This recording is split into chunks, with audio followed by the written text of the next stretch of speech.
Hello student, आज हम लोग इस क्लास में class 10 RS Agarwal chapter 5 arithmetic progression exercise 5C का क्वेश्चन नंबर 49 को सॉल्व करेंगे। A child puts 1 5 rupees coin on her saving in the piggy bank on the first day. She increase her saving by 1 5 rupees coin daily. देखिए, एक बच्ची है जी जो पहला दिन एक 5 रुपये का क्वाइन सेव करती है अपने पिगी बैंक में रख के।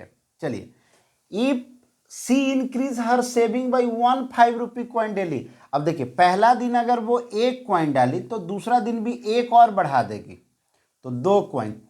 थर्ड दिन देखिए, अब 2 कॉइन हो गया तो अगले दिन वो 3 कॉइन डालेगी, फिर 4 कॉइन डालेगी। इस तरीके से वो कॉइन बैंक में डाल रही है, मतलब प्रत्येक दिन एक कॉइन इंक्रीज कर दे रही है प्रीसीडिंग डे से।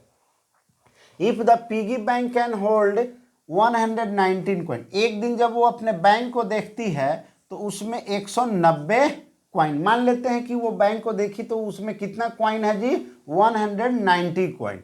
तो आपको बताना है कि find the number of days she can contribute to put the 5 rupee coin into it. अब 190 5 रुपीज क्वाइन करने के लिए उसका कितना दिन का टाइम लगा ये बताना है। And find the total money she save.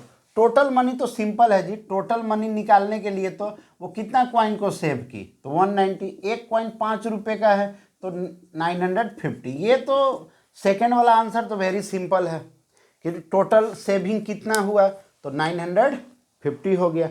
अब आइए देखिए, तो सीक्वेंस सेविंग का नंबर ऑफ क्वाइन सेविंग का सीक्वेंस क्या आ गया जी, बड़ा सिंपल सा सीक्वेंस मिल गया। पहला दिन अगर एक क्वाइन डालती है तो दूसरा दिन 2, फिर तीसरा दिन 3। Here sequence of number of coins put in the piggy bank क्या है जी, 1 है, 2 है, 3 है, 4 है, 5 है। इस तरीके से पहला दिन एक क्वाइन, दूसरा दिन 2 क्वाइन, तीसरा दिन, मतलब जो दिन है वो उतना नंबर ऑफ क्वाइन भी, एक तरीके से ये भी हुआ। तो अब आपके पास मान लेते हैं कि let after n days total coin be 190। After n days के बाद मान लेते हैं कि टोटल क्वाइन भी 190 होता है n डे के बाद। तो देखिए, सीक्वेंस तो ये है, ये सीक्वेंस जो है वो AP में है, तो फर्स्ट टर्म भी मालूम है, कॉमन डिफरेंस भी 1 है। तो n डेज जब हम टोटल n डेज के क्वाइन का नंबर ऐड कर देंगे तो इसलिए SN 190 हो गया। SN का फार्मूला हो जाएगा n/2 ब्रैकेट 2a अब प्लस n-1 इंटू डी भी 1 है और पहला टर्म भी 1 है तो 1 इंटू 2 यही हो गया, 1 2 ही रह गया। अब आइए n/2 bracket 2 plus n-1 equal to 190।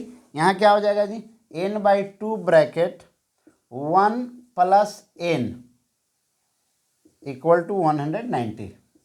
इसको इधर 2 को multiply 1 into n plus 1, 1 plus n लिखे जाए n प्लस 1 इक्वल टू कितना हो जाएगा जी, 380।